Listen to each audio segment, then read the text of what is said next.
भिवंडी येथून चोरी केलेले सोने विक्रीसाठी आणलेल्या चौघा सराईत गुन्हेगारांना मनमाडच्या महाराज लॉजवर पोलिसांनी छापा मारून शिताफीने अटक केली आहे। त्यांच्याकडून चोरलेले 5 तोळे सोने, रोख रक्कम 1000 रुपये, एक गावठी कट्टा, तीन जिवंत काडतुसे, 3 मोबाईल, घरफोडीसाठी वापरण्यात येणारी हत्यारे ताब्यात घेतली आहेत आणि यातील एका चोरट्याने पोलीस आल्याने त्यांना धक्का मारून लॉजच्या बाल्कनीतून उडी मारली असता त्याच्या पायाला गंभीर दुखापत झाली असून त्याच्यावर मालेगावच्या सामान्य रुग्णालयात उपचार सुरू आहेत। काल मनमाड शहर पोलीस स्टेशनच्या हद्दीमध्ये काल रात्र साधारणतः 22:55च्या सुमारास एक गोपनीय बातमीदारामार्फत आमचे डीबीचे कर्मचारी पोलीस कॉन्स्टेबल चव्हाण यांना मिळालेल्या माहितीनुसार नाशिकवरून रेल्वेने 4 जण येत आहेत आणि ते महाराजा हॉटेलला थांबून त्या ठिकाणी त्यांनी चोरून आणलेलं सोनं ते विकण्यासाठी येत आहेत अशा प्रकारची माहिती मिळाली। सदर माहितीची खातरजमा करण्याकरिता रवानगी देऊन 3 डीबीचा स्टाफ आणि पोलीस हवालदार स्थानक असे रवाना दरम्यान सदर लॉजला जाऊन भेट देत असताना ते यापूर्वीच ते 4 जण त्या ठिकाणी पोहोचलेले होते आणि ते रूम पाहत होते। रूम बुक करीत असतानाच त्या 4पैकी एकाला त्यांना पोलिसांचे पण आपल्यावरती छापा पडलेला आहे याची त्यांना संशय आल्याने त्यातील एक जण त्याचे श्रावण पोपट भालेराव राहणार जनार्दन नगर नांदूरनाथ नाशिक यांनी रस्त्याच्या बाजूला असलेले गॅलरी तिथून खाली उतरून पळून जाण्याचा प्रयत्न केला। त्यात तो खाली पडला आणि त्याच्या दोन्ही पायाला गंभीर दुखापत झाली।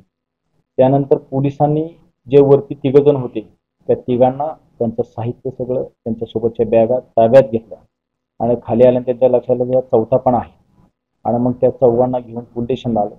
2 पंचासमक्ष समोर सविस्तर त्यांची अंगझडती सामान्य झडती घेतली असता त्याच्यामध्ये यातील दोघांनी श्रावण पोपट भालेराव आणि अमन हिरालाल वर्मा वय 50 वर्ष राहणार अंधेरी आणि असे जे हे 2 जण होते या दोघांनी भिवंडी शहरातील शांतीनगर पोलीस स्टेशनच्या हद्दीत धामणकर नाका ते कल्याण नाका या दरम्यान त्यांनी घरफोडी केलेली। त्यांच्या घरफोडीतलं जे सोनं साधारणतः 4.42 म्हणजे 4.5 तोळ सोनं हे ते ह्या ठिकाणी विक्रीला घेऊन आलेले होते।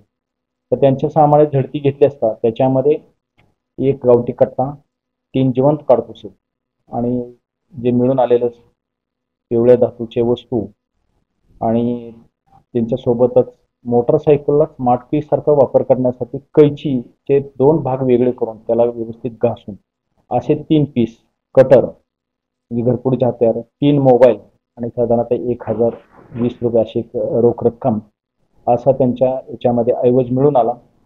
त्यावरून पंचनामा सविस्तर करून त्यानंतर त्यांच्या विरोधात जे पोलिसांसोबत त्यांची जी झालेली झटापट त्यावरून 353 जुना 353 शासकीय कर्तव्यात अडथळा आणि भारतीय हत्यार कायदा कलम 4/25 अन्वये गुन्हा दाखल करून जो जखमी झालेला होता जो पडला त्याच्यात पायाला गंभीर दुखापत झाली त्याला तात्काळ हॉस्पिटलला रवाना करण्यात आले। सब डिस्ट्रिक्ट हॉस्पिटलमधून त्याला पुन्हा मालेगाव येथे त्याला रेफर करण्यात आले।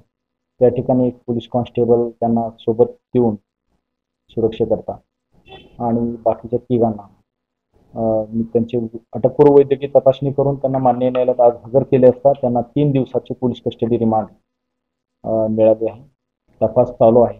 सर याच्यामध्ये हे व्यक्ती कोणाला विकणार होते याचा काही तपास नाही, ते फक्त जस्ट रूम बुक करत होते। रूमची पाहणी करत असतानाच पोलीस पथक धडकलं त्यामुळे त्याबाबत अजून काही माहिती मिळाली नाही आणि ते तपासांती आणि त्याचा तपासाचा शोध लावण्याचा प्रयत्न करतो। नेमकं कोणाला त्या ठिकाणी बोलवण्यात आलेलं होतं की बोलवणं बाकी होतं ते तपासात निष्पन्न होईल।